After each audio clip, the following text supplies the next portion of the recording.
As you guys know, Friday, June 27th was a very special day for me. I woke up, went down to my computer, opened up my portfolio and said, somebody gots to go. And that's because it was moving day when I decide what gets to stay in my portfolio and what moves need to be made. Who leaves the portfolio? But what stocks did I get rid of? Why? And why was Friday such a special day?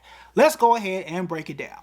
Perhaps for the first time ever, it just so happened to be an all-time high on that day, which was really cool because of all the times that I sit down in June and sit down in December to make changes to my portfolio, we went through a lot.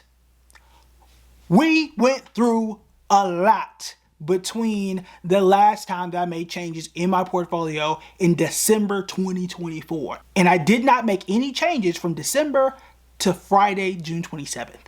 So for the market to have gone through all of that and for it to be at an all-time high at the one time I sat down and opened it was really cool. So that's why I don't touch my portfolio. And it was great to say, oh look, the market is up.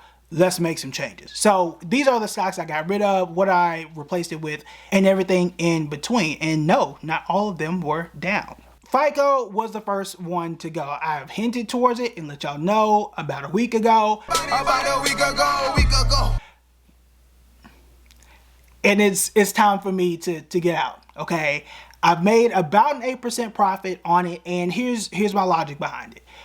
I am a momentum investor sometimes, okay? And that means if it's going I like to ride the wave, okay? If it's going in the right direction, I'm with you. If you start to fall off a cliff, I'm not doing that. I'm not taking a long walk off a short cliff, okay? That's just not me. And the same way I talked about Nike years ago, or the same way I talked about Disney years ago, if you're going in the wrong direction, I'm not going there. Okay, so for me, it looks like it's going in the wrong direction. I'll take my 8%, especially in a year where at the time that we're doing this video, the stock market is only up 4. I'm gonna take my 8%. I should have took it at 40, but hey, I thought it was gonna go higher. It didn't. I'll take my 8%, which is very good in a normal year. Take my 8%, go on somewhere else. I'm actually going to replace it with something else. I'm actually going to replace it with Take-Two Interactive. That stock symbol is TTWO. I think they're actually making the Grand Theft Auto game, which comes out next year. Supposed to come out next year, allegedly. But in either case, that's what I'm replacing it with. Take-Two Interactive is a stock we have talked about a few times before, obviously in the tech industry. Up 30% in the last 6 months and up 56% over the last year.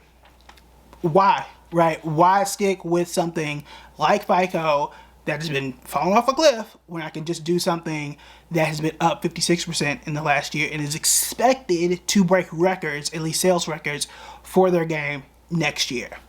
I'm gonna hop on it early. Honestly, I should have hopped on it much earlier. So this is my opportunity to do so, and we'll see if it is something that's going to continue to do so. I expect, based on what I think is going to happen for the second half of the year, it should be tariff neutral. We'll see, right? But that is what I'm also looking at. Quick time out. I know we've been talking a lot about investing today. However, if you don't know where to start or you haven't started yet, I have a free guide on how you can buy your first stock in just 20 minutes. To get that free guide, check out the link right here. All right, back to the video. Assuming it's tariff neutral, I don't think it's going to be impacted by a lot of the other things that's happening in the political sphere, in the political realm. And I expect, let's say, if we move into a recession, which I don't think is super high on the list, but if we do, people tend to still go to the movies. People want an escape from reality.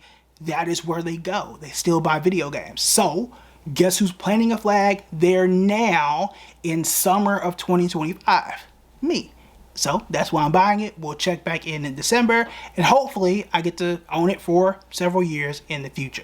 The next one I don't think will be super controversial, but I sold half of Apple. I thought about selling it all. Now we know how Warren Buffett had been selling. I think he sold close to all of his Apple, and I can't say it's why it inspired me to do so, but I have not been happy. I have not been happy with Apple for a while now, but Apple is down 21% in the last 6 months and down 5% over the last year.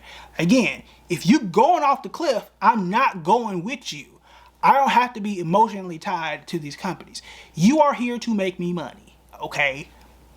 End of story. Okay, if you work for these companies, you there to make them money, and if you weren't, they gonna let you go. So why can't I do the same? All right. So Apple not doing well right now. There were rumors that they were going to buy an AI platform called Perplexity. We'll see if they're going to do that, but they are severely behind in the AI race, and they haven't really done anything worth talking about. Like, what happened to their AI or their metaverse headset? Where did they go?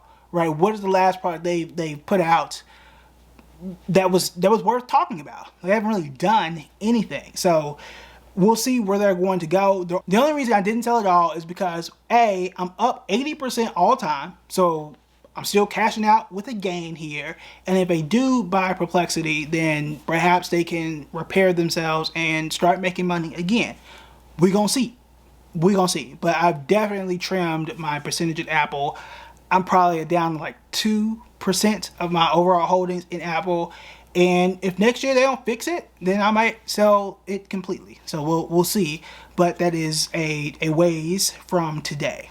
This next one hurt my feelings because there was a point in the entire economy where finance stocks were doing well, and there are still some that are doing quite well. KKR was one of them. KKR is not one of them anymore.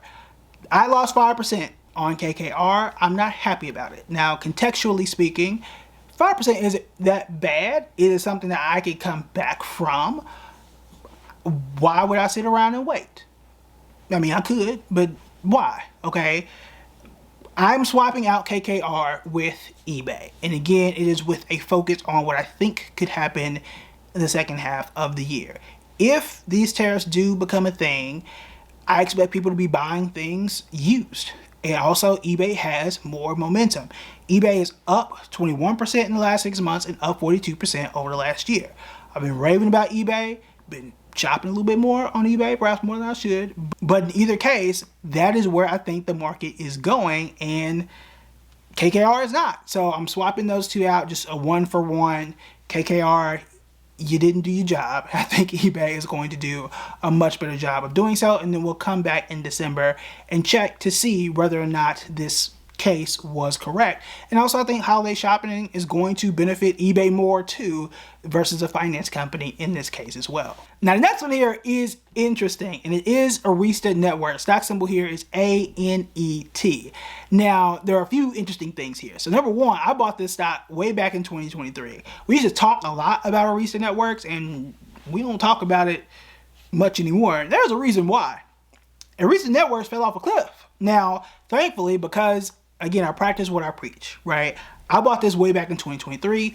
I am taking a 73% profit, taking it all off the table, and I'm hopping up out of Arista Networks because if you look at a chart, it is absolutely falling off a cliff. So I'm gonna let Arista Networks go. It's gonna do what it's gonna do. Hopefully it comes back. I wish y'all the best, but I'm gonna take my gain and I'm actually going to swap that one out. I will be swapping it out for Netflix. Now, I do own some Netflix. I don't think I own enough. Now, I talk about Netflix a lot, but my holding in Netflix is not nearly what I think it should be.